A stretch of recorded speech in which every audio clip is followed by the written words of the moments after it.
Never a dull moment, right? So the pros and cons, these non-politicians, they're rocketing up, they're dominating the top of the charts. But we might have seen it on display last night with Trump versus Hugh Hewitt on a tough question about terrorists.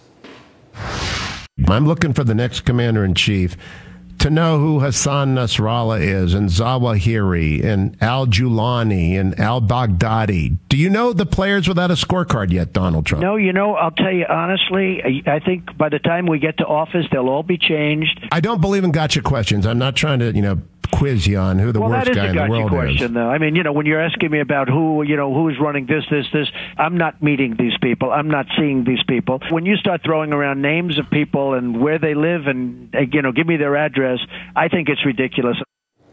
Now, listen, admittedly, very, very few people know who those names were. Yeah, they may be terror masterminds, and perhaps the commander-in-chief should know who it is. But is it at this point really more important to have the ability to rebuild the economy, and even more important, bring back mourning in America, the spirit of Americans like Ronald Reagan? Joining me now, Dr. Gina Loudon, psychologist and TV host of American Trends, and Ross Kaminsky, columnist for the American Spectator magazine and Heartland Institute fellow. Dr. Gina, let me start with you. Listen, Donald Trump doesn't like the gotcha questions, and I got to be honest with you. All of those names sounded the same to almost everyone. Al-Baghdadi I know, but the other ones I didn't know either. And I got to be quite frank. These ISIS guys, I'm so glad they're knocking them off every other week, so I don't have to know their names. But exactly. Commander-in-Chief, maybe it's part of the job. What is very important to the job of Commander-in-Chief, and I would be interested to see if Hugh Hewitt individually asked each of the nominees that exact same question, how many of them could answer it. But I think that the point that Trump made a little later, or some point in that interview also, was that he's great at surrounding himself with a winning team. And I think that's more the job of the president, is to pick a cabinet and to pick people to surround himself with who are really good with dealing with these things. I don't think it's important at this juncture of the presidential race that people can name every note and verse of every terrorist leader in the world. I find that as a gotcha question. Ross, I mean, there have been quite a few gotcha questions so far, and I think all candidates have had at least one or two tossed their way. What do you think is the most important the most important thing right now for a candidate that wants our attention, that wants our vote? Should we feel like they can turn around the economy, that they can rekindle that American spirit, or that they know the names of all the top terror leaders out there? Charles, I think this is more of an all of the above election than we've seen in many, many years, even more than the last time around, perhaps. And as far as the question that Hugh Hewitt asked Donald Trump, yeah, those names do start to sound the same. But the guy he asked about, General Soleimani, he's got more American blood on his hands than probably any other single person in the Middle East. And I kind of felt like it was a hard question, but someone who wants to be president should probably have known the answer. And he then went on and asked Carly Fiorina the same questions, and Carly could answer them.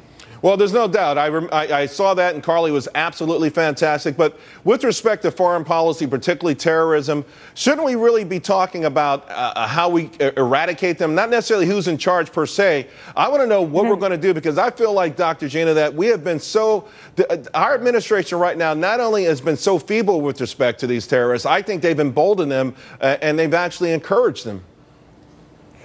I completely agree with you. And I think, what is paramount on the minds of the American voter right now, at least the ones answering the polls, seems to be the economy and the candidates' willingness and ability to be able to deal with that. And I think that's where some of this confidence comes from in candidates like Trump, who are not very traditional and may not know this insider kind of stuff. So I think it's going to make it easier for them to forgive something like this. But having said that, I do sort of agree that Donald Trump has got to get down to some more level of detail than I think he's giving the American public right now. At some point, others are going to start asking a lot harder questions as well, and he's going to have to be on point with that. Although, Ross, one thing, and I agree, listen, if you're leading in the polls, you're going to have a target on your back, and you're going to get asked a whole lot of questions that perhaps other candidates won't be asked.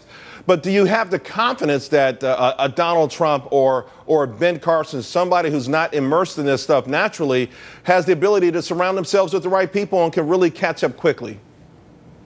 My take on these three leading outsiders, Donald Trump and Ben Carson and Carly Fiorina, is that Fiorina is the one that has kind of led a big slow organization like the U.S. government in Hewlett-Packard. So of the three of them, I kind of like her best. But, you know, with Donald Trump, I do think it just comes down to, you know what I really think hurt Donald Trump more, Charles, than not knowing the Soleimani thing, was coming back later and calling Hugh Hewitt names. I think that's what is going to start to hurt him, is that, and part of the reason that Ben Carson is doing so well. People want an outsider, but they want an outsider who doesn't act like a jerk or a baby. Although the mama polls out yesterday, right, Donald Trump's got his biggest lead so far. So far, it hasn't backfired. Guys, we'll have you back in a moment. Also, we got to talk about the stock market, particularly.